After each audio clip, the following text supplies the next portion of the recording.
On 2nd of December 2021, and for those of you that are into numbers, what's that, 2/12/21, the new Civil Aviation Safety Regulation, CASARS, will commence. We've got the General Operating and Flight Rules, Part 91, Certification and Management for a Variety of Aircraft and Operations, Part 119. Now, the CASARS will apply to all pilots and almost all operators in Australia. The regulations are independent building blocks, and you will be operating under more than one part. Now, in this side, you'll see that Part 138 operators don't have a 119 requirement. This is because many of the elements contained within Part 119 have been included in Part 138. Now, today's session, we don't refer to Part 38 specifically. We're running separate information sessions throughout this and next week. So if you're more interested in that part, we'll be sending links out to those sessions at the end of today.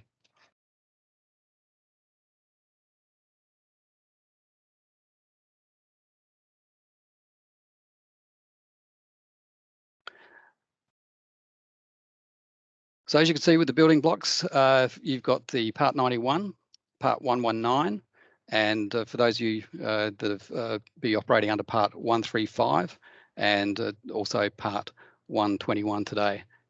So that's the smaller aeroplane air transport and larger aeroplane air transport categories.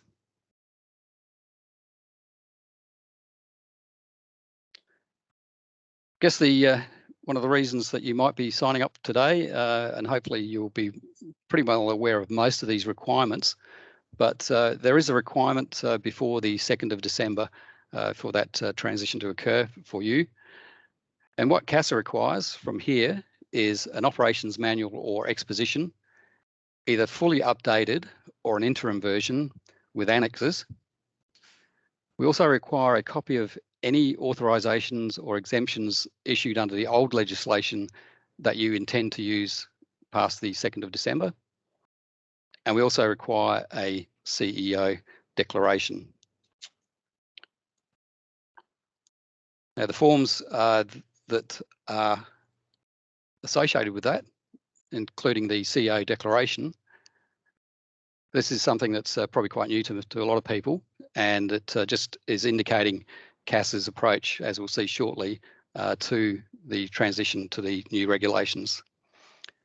So CEO declaration is a declaration signed by the most senior person in your organisation, such as the CEO or a managing director, and it commits them to use their best endeavours to transition to the new rules as soon as possible while maintaining safe operations. Now, best endeavours might be something that you haven't heard before, and I guess just to put a bit of background on it, CASA acknowledges the fact that the past 2 years have been the most difficult in our industry's history. We're aware that personnel who may have been assigned compliance roles in the past may have been stood down, are no longer in the organisation. So we're very aware that BAU has been anything but in the last 2 years. So as it says, it commits them to use their best endeavours to transition to the new rules as soon as possible while maintaining safe operations. This is included in the form that you will submit before the 2nd of December, and it doesn't apply to balloon AOC holders. So onto CASA's approach then, including the best endeavours statement. We won't be assessing or approving your documents before the commencement date. We recognise that it might take some operators longer than others to fully transition, and where we can see that you are making your best endeavours to comply, we'll take a measured approach to our routine risk-based surveillance activities. So that may be a little bit different to what you've experienced in the past, but it certainly is CASA's way of understanding that there have been issues, and that, as we say, that people may not be able to transition at the same rate as others, depending on their staffing and also their workload.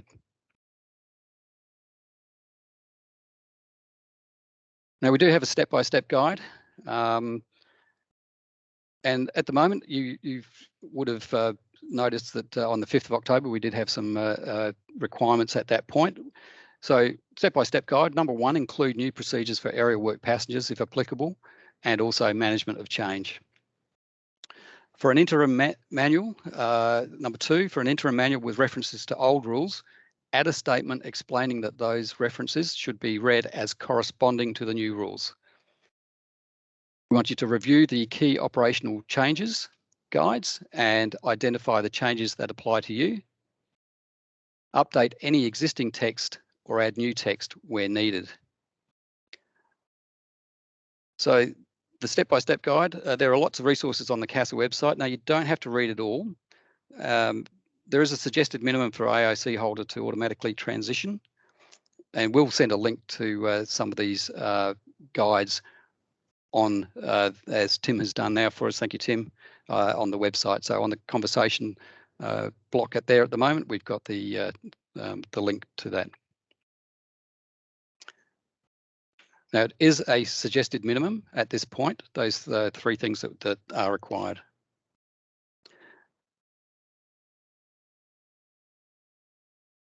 The key operational changes guides are one of the major documents that you should be referencing. Now, the key operational guides show what is changing and what you need to do. It also contains some suggested text or advice on how to amend your manual. And these are a good place to concentrate your efforts leading up to commencement on 2nd of December.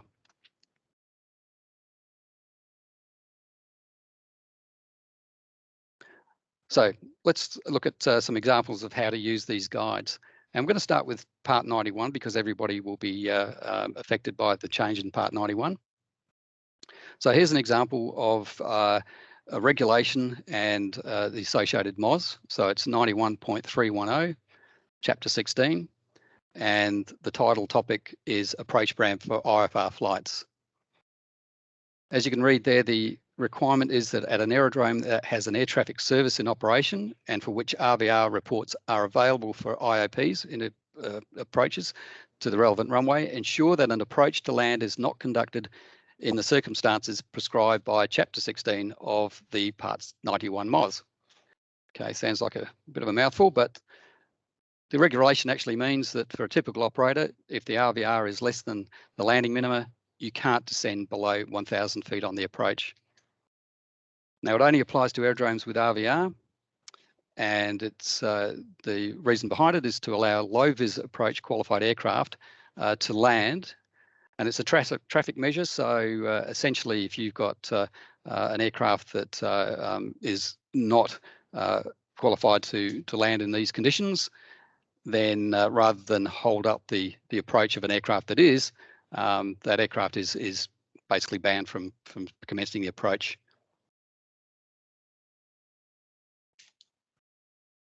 Now, we're not here to discuss the actual regulations itself. We're just here to sort of show you how to use the guide in this one. So that's the example there.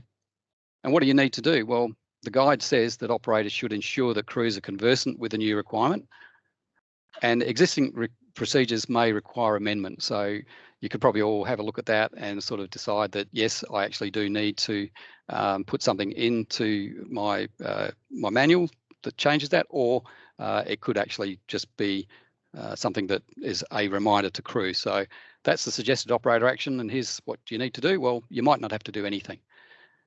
It's a flight crew matter. Now, they obviously need to be aware. There's a number of things they can look at. You need to advise them as an operator, which you're possibly already doing that in your regular safety meetings with the changes that are coming in. You could have a NOTAC, notice to air crew type system, regular safety meetings. You also have resources. You've got the regulations there. You've got the plain English guide, which has a good explanation, and it also has more context than what we've written there. So, there's things in the plain English guide which sort of says that, you can actually continue the approach if you've passed 1,000 feet and you're already on the approach, and you get that information. And that's also in the manual standards. The other thing there is the acceptable means of compliance and the guidance material, which explains the regulatory intent of that particular regulation. So that's an example. As you can see, there's a change there that is required, but what you need to do is really dependent on your own situation, your own operations manual, and what you already have in place, which may actually sort of cover that anyway. If we look at part 119, which again everybody will be complying with, here's another example. This one is 119.225, and it's personnel training and checking records and making records. Now this particular one, some requirements are deferred in part 119. Now this particular one here shows that tells you about the background as extending record keeping requirements relating to flying experience, other experience, etc. And if we keep going with the example, the regulation means that it imposes more rigor around record keeping. It's quite specific about what records you must keep. And it's also been expanded to include aircrew and all operational safety critical personnel. Okay, so Tim, you've got your hand up there? Yes, yes, Terry, sorry to interrupt. There has been some information from a couple of people indicating they may not be able to see the current slide you're on. It could be a device issue at their end, but if you could just confirm that everyone can at the moment see a slide that begins with what you can do, what you need to do, suggested text slide 17 of 28. If anyone could just pop up their hand if they can't see that. And we might be able to just double check everyone's on the same page. Looks like I've got a number of thumbs up. So if anybody's not on that slide, that's the slide that I'm got on my side here. So yeah, it looks good at my end. I just a couple of people weren't able to see, but I think it might just be their device rather than the presentation itself. Thanks. Right. Sorry to interrupt. No, thank you, Tim. And yeah, I missed that in the conversation. I was obviously so engrossed with part 119 that I missed the conversation that was happening behind me. Okay, so we're up to what do you need to do? And here's what the guide says. There's a suggested text, and the suggested text from CASA could be added or the entire section substituted. You may not even have anything at the moment regards to record keeping in your manuals, so you could use this entire section if you like, or you can amend it as according.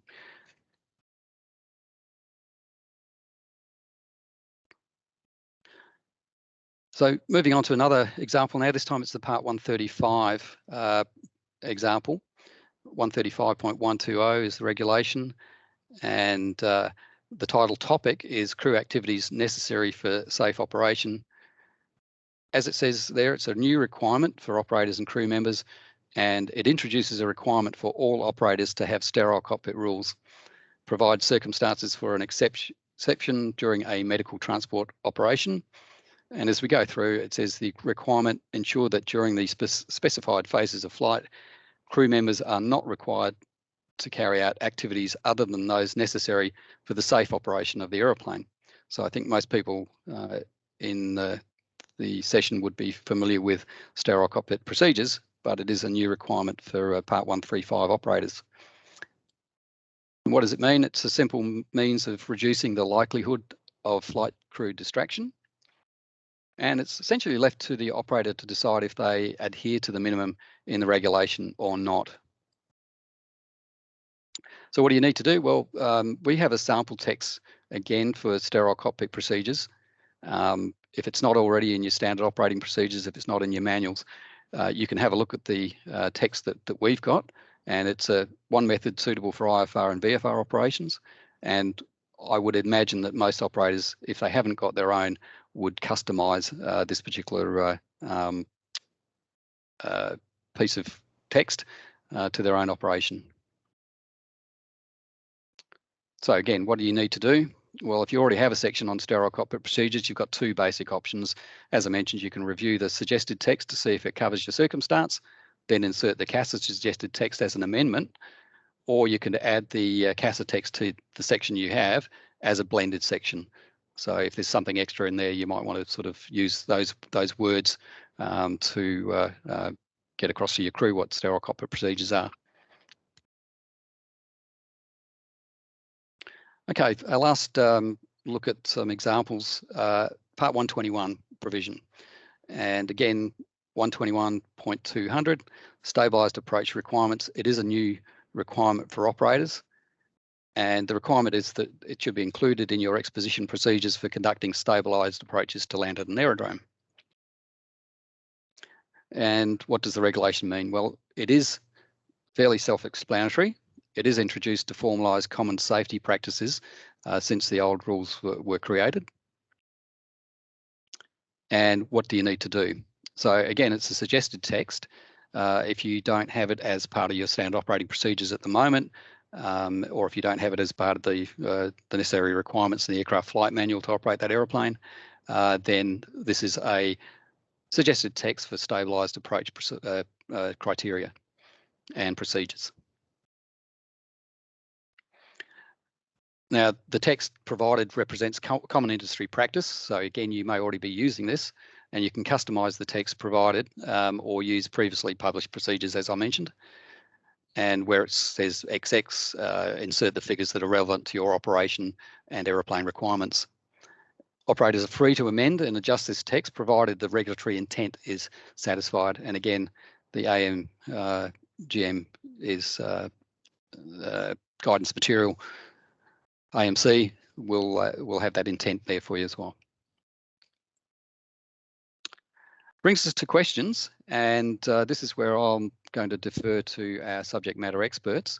As I mentioned at the beginning, if we could use the question conversation box off to the side to ask any questions, or if you prefer, then certainly use your microphone, put your hand up, use your microphone, and we'll get to you. You can ask the question of any of our subject matter experts. So I'll hand over to everybody now. Does anybody have a specific question regarding what we've just discussed, or anything relating to the air transport aeroplanes regulations?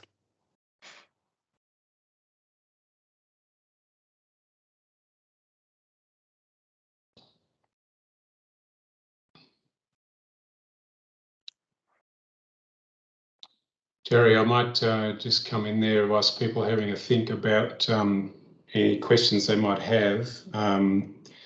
The first thing I'd like to remind people about is ensuring that they take the opportunity to update their subscription list to CASA if they would like to review their current subscriptions if they haven't checked for a while, because there's a lot of new information coming out regularly to support operators. The next a big load of information that we'd like to get out soon is standard operation manuals, which may be useful to assist operators to confirm that the exposition that they're putting together is in a format that not only they're happy with, but is something that matches the sort of material that we expect. Having said that, of course, we are very much aligned to ensuring that operators develop material that supports their operation, describes their operation, and how they wish to do that is very much up to them. We provide some sample material, and that's primarily to be used to assist in the development of material that's suitable for your operation. So. But nevertheless, a lot of the guidance material that comes out regularly and is updated regularly, including the ACs that support the legislation, the advisory circulars, are regularly updated, and you may miss out on the latest if you're not, if you haven't confirmed your subscription list is up to date. So I'll just pop down in the chat the subscription navigation link for you so that you can check it and make sure it is up to date and you're getting the latest information. And the other thing to be aware of course, is each of the parts has its own landing page on the CASA website. And that is the beginning of your journey in finding the information that you need. If you start on the landing page, for example, the Part 121 landing page, which I've popped in the chat as well, you'll find a wealth of resources available to you to help you develop the material that you need. So the last three links I've just popped in the chat there. The first one is the what you need to do, which gives a overall description of each of the processes that are required leading up to commencement and post-commencement leading up to the submission of your full exposition.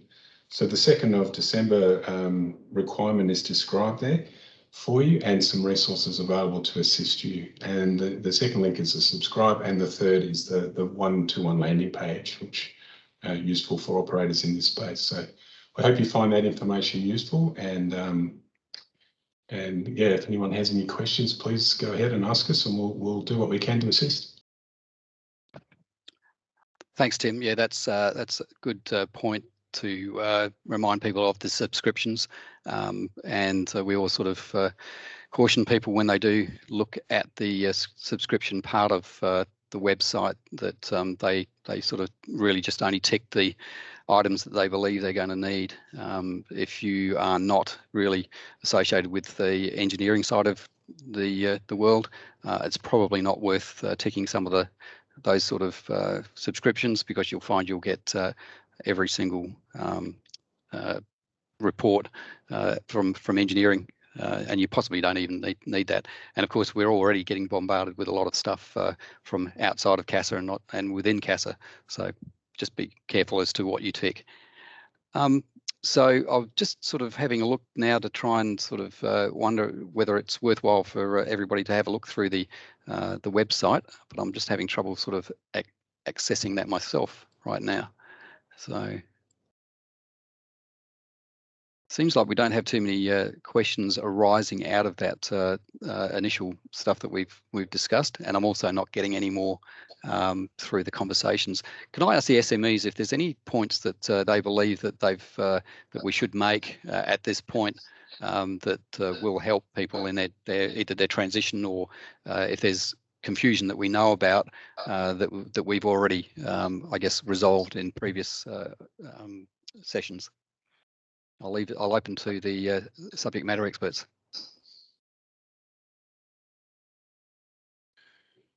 I think to start with, Terry, there are 3 ACs that are very useful in understanding the new world as it begins on the 2nd of December. If you want to get a big picture overview with also some useful resources, the first 3 ACs that have been written are very helpful in this regard and have been updated a number of times since they were first published.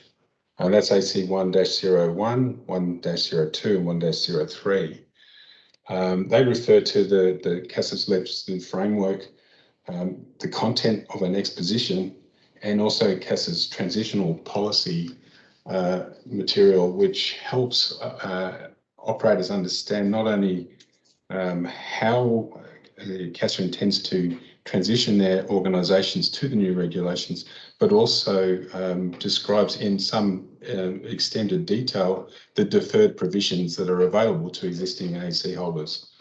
So I might pop links into the chat with those ACs, which you'll find very helpful if you want to gain a deeper understanding of the requirements, and also find material that's particularly useful for the development of your exposition going forward.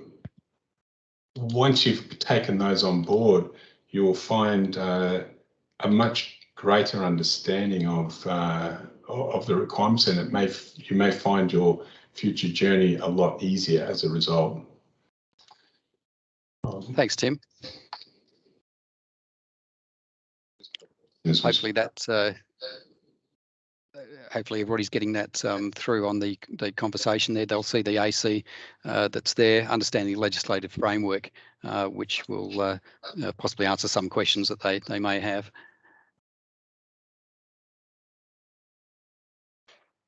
Okay.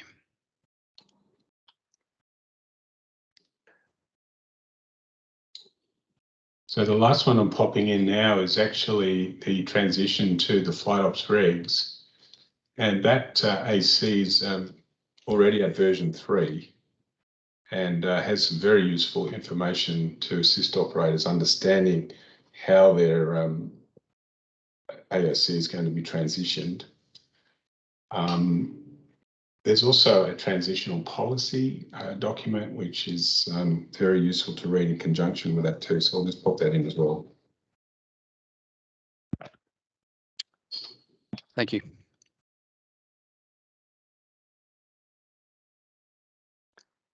Okay, if the other subject matter experts don't have anything extra to add to that, looks like we're not really getting too many questions through. So that's means it's one of two things. One is that we've explained it extremely well, and that everything on the website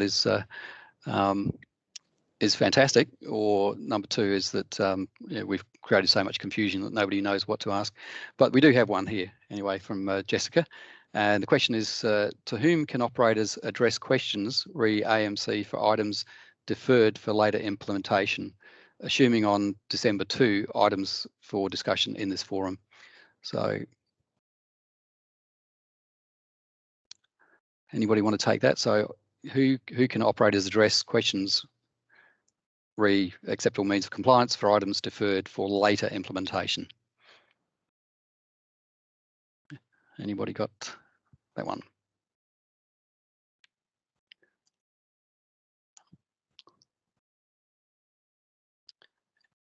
It doesn't look like anybody's jumping to that. We may just be considering that question at the moment, Jessica. So that's. I think I'm not exactly sure the depth of Jessica's question there, but the first point of contact for queries that you may have about the new regulations begins with the excuse my next door neighbours, the dogs are about to attack the post office delivery guy. We have a new centralised inquiry service centre, the Guidance Delivery Centre, and they're the first point of contact for questions that you may have. You'll find that there's an inquiry form. I've just popped in the link there for you, and that may help initially. As far as AMCGM is concerned, acceptable means of compliance or guidance material for part 121 is there's obviously a published guide in that regard, and that can answer a lot of questions. And when it comes to the deferred provisions, that transition policy document and AC that I've popped up, you may find that particularly useful to answer some of your initial inquiries.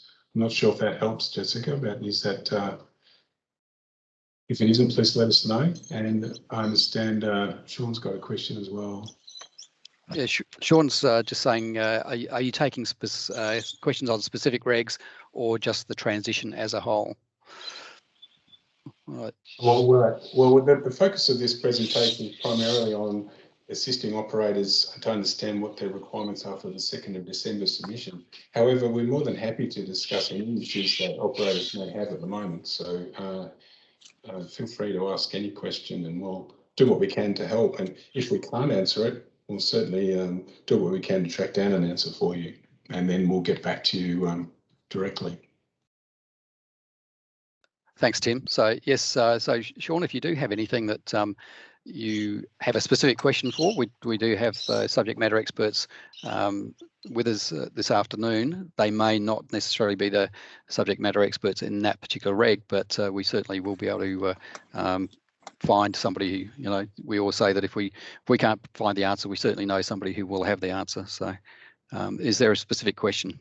I say so. It's quite a long one, but I'll read through it. It's just regarding TOR's terrain awareness warning systems under 121 Zulu. Our company operates a couple of caravans, which we operate day VFR only. CASA 121.775 states that all turbines must be equipped with a TORS Class A. This seems clear cut. However, just wanted to confirm, seeing as it seems quite excessive, especially since it is under 5,700 kilograms and will only be operated day VFR. Additionally, the Part 121 air transport single pilot aeroplane operations seat brake information sheet, which came out recently, states that day VFR operations, turbine or piston only requires Class B tours opposed to the Class A stated in the CASAR. So just looking for clarification on that. The Transitional Policies for Flight Operations Regulations document also states that tours can be deferred for 2 years under section 3.4.8.15. So also just checking that's applicable in this situation. It's quite a extensive question there, and I'm not too sure if we can actually cover that off at the moment with any of our subject matter experts, but I'll just put it to them for regarding the tours under 121 Zulu, and also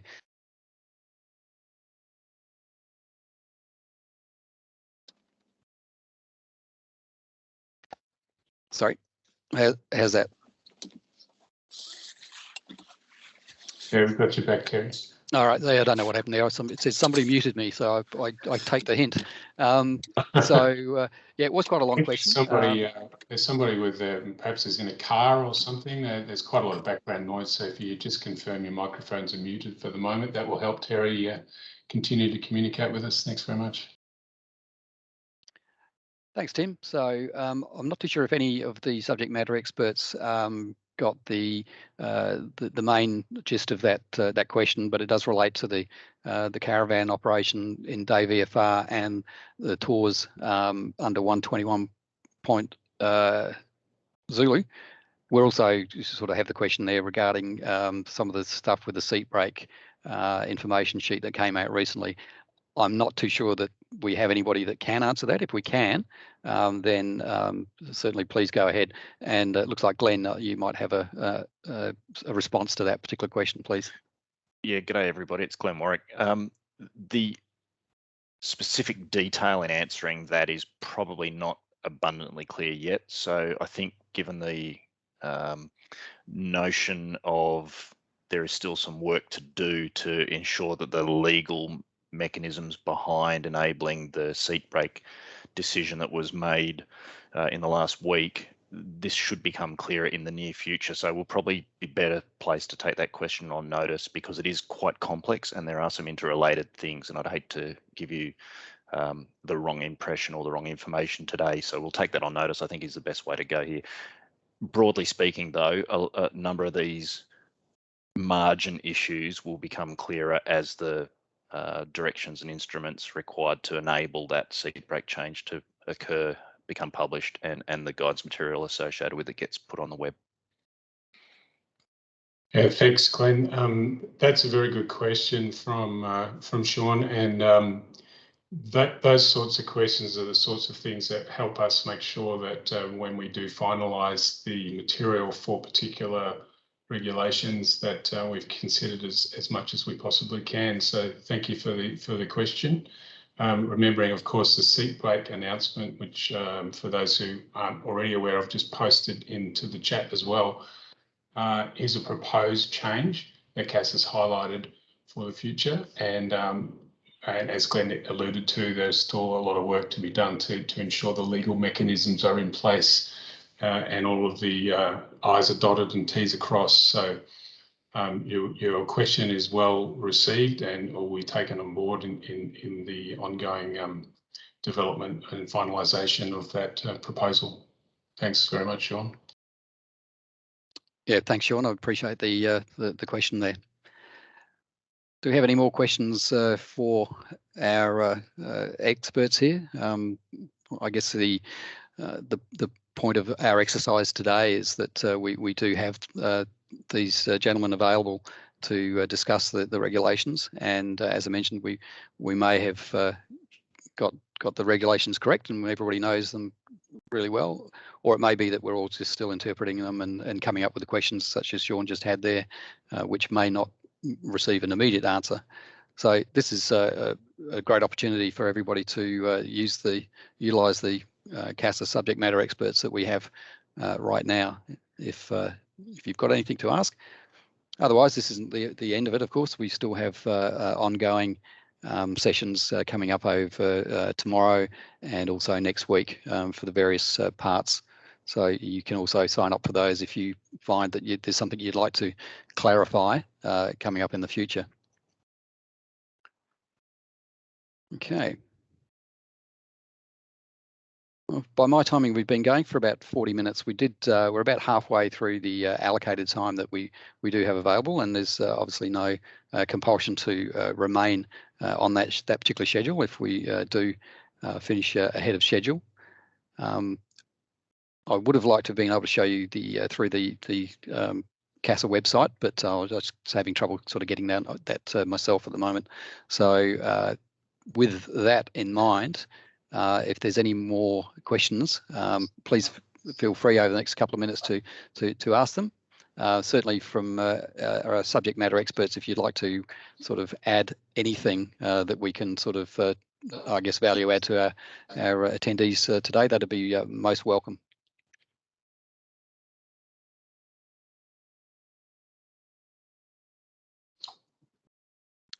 No. Okay. We'll just move on to our next couple of slides. So as I mentioned, we are sort of continuing to hold the information sessions on air transport, rotorcraft and aerial work. That'll be tomorrow, I believe. Air transport, small aeroplanes and aerial work. We've already had one session there, and that was well attended, and they're also coming up next week.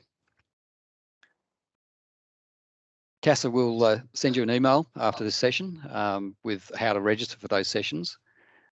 We'll also be providing links to other useful information and also a short survey, which it's your chance to tell us how we can improve on these sessions, if they've certainly enough, not enough, or if any improvements we can make. We're open to that. It's a fairly new forum for us to be operating in this space, but it seems to be the way of the future.